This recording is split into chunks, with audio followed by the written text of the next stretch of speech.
What's up fellow hunters, Nox here, welcome to another video. Today we're gonna talk Sword and Shield. 7 builds for you guys and some tips on how to adjust them for yourself, coming up. As always, don't get discouraged by my talismans if you don't have a similar one. I'll show some extra talismans for each build that will get you all the essential skills. Let's go. We're gonna start with a very strong build suitable for almost any occasion. Golden Honor. Weapon of choice is the Gold Rathian SNS. 330 attack, long wide sharpness, 33 poison, 30% affinity, and a level 3 slot. I added the augment status for the weapon to the right side of the screen, so you can see exactly what I'm doing. You can get all the essential skills for this build with a talisman that only has 2 level 2 slots. To increase our damage, we have maxed out attack boost, chain crit level 2, and 90% affinity on weak spots thanks to weakness exploit and critical eye.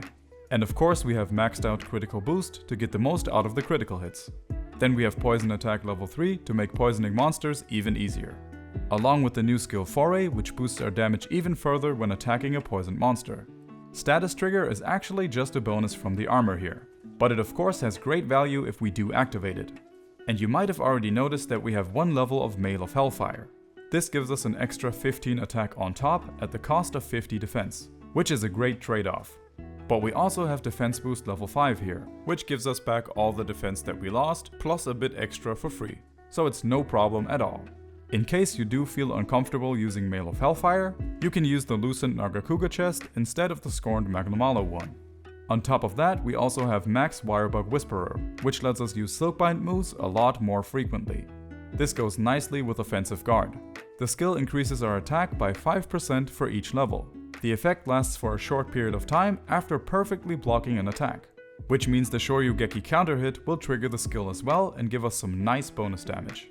We have all that without even augmenting the armor pieces. I will show some augment recommendations like this after each build, but keep in mind that they are exactly that, recommendations only. You can of course choose whatever you want. If you can get your hands on it, an extra level of Foray is absolutely amazing here. Now we're gonna jump into the elemental builds, starting with the Frostbane. Weapon of choice is the Kushala SNS. 320 attack, natural purple sharpness, 57 ice, and 10% affinity. All elemental builds will of course come with level 5 of their own element. To increase our damage, we also have attack boost level 4, 100% affinity on weak spots thanks to the affinity skills, level 2 crit boost, which can easily be increased to level 3 if you have the means to, and max chain crit, which has great value on weapons with good raw and high element. For sharpness management, we have Master's Touch, giving us an 80% chance to not lose any sharpness when landing a critical hit, which of course has great synergy with our high crit chance here. On top of that, attacks with the shield also don't use any sharpness at all. These two things is why we can make even small amounts of sharpness last a very long time with this setup. And keep in mind that you can always augment your weapon for extra sharpness as well, in case that feels more comfortable to you.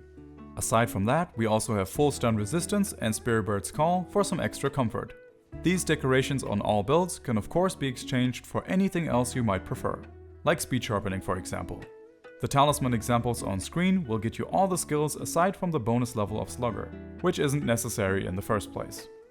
These are the augment recommendations. And we also have some extra weapon options here. The Lunagaron and Frost Sword and Shield. Both have high raw but very substantial differences when it comes to sharpness and element.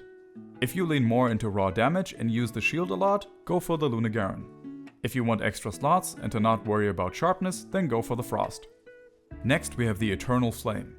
We're using one of the oldest and most consistently good weapons in the Monster Hunter franchise, the Rathalos Sword and Shield. 340 attack, natural purple sharpness, and 50 fire.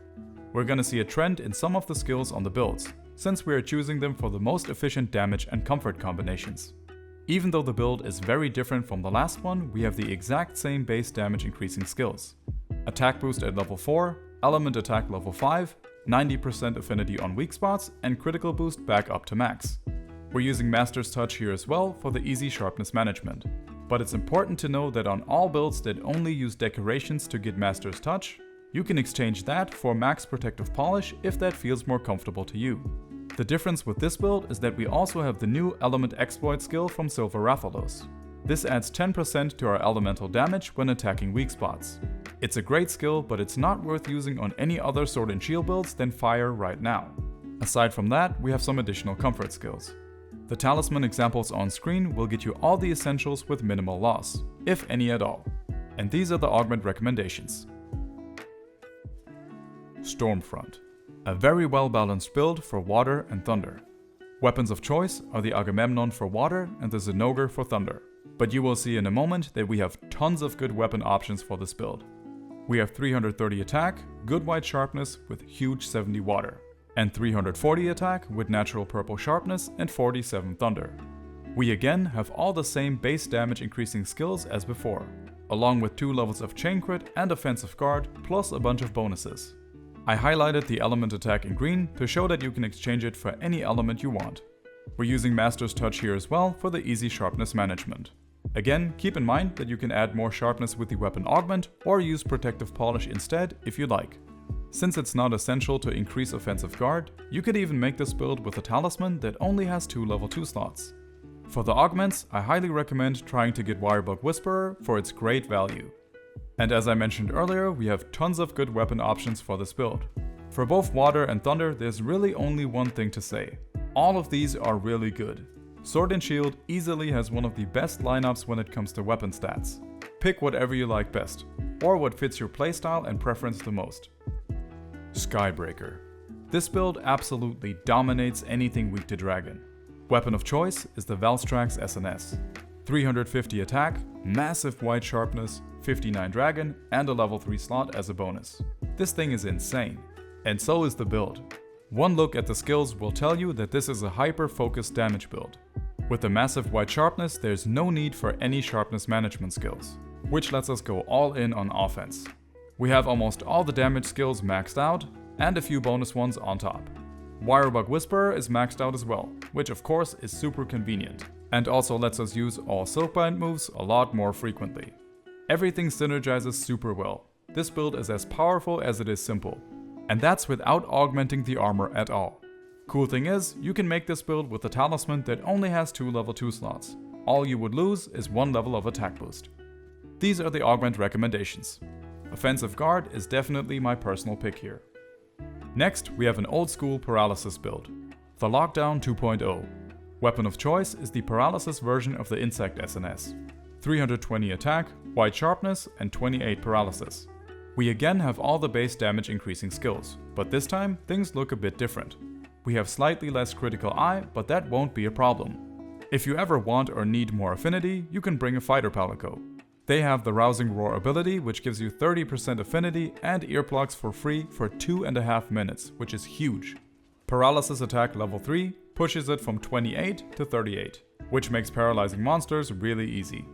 And to go with the lockdown theme, we also have Max Slugger for super easy KOs. For sharpness management, we have Protective Polish level 3 to keep our sharpness at white for a full 90 seconds. Aside from that, we also have maxed out Defiance. This gives us a bunch of physical immunities and a defense bonus when the monster is enraged. But if you want, you can exchange that for maxed out speed sharpening and stun resistance, which is actually my preferred choice here. On top of that, we have a bunch of extras as well. Thanks to the flexibility of the build, you can get all of the essential skills with a Talisman that only has 2 level 2 slots. This build is incredibly fun and satisfying to use. Augment recommendations are really whatever you like here. I'm sure the second weapon option surprises nobody. It's of course the Feline SNS. The stats and slots are quite different from the Insect one. Pick whichever fits your personal preferences. But an important thing to note here is that we have to augment for a Rampage slot upgrade. Otherwise, this thing will not do good in terms of damage output. Now we have a very comfortable high raw damage build, the Soul Reaper. Weapon of choice is the Scorned Magnamalo SNS. 340 attack, natural purple sharpness, 33 blast, and great slots. This time we have all the base damage skills maxed out, which of course makes this build very strong already.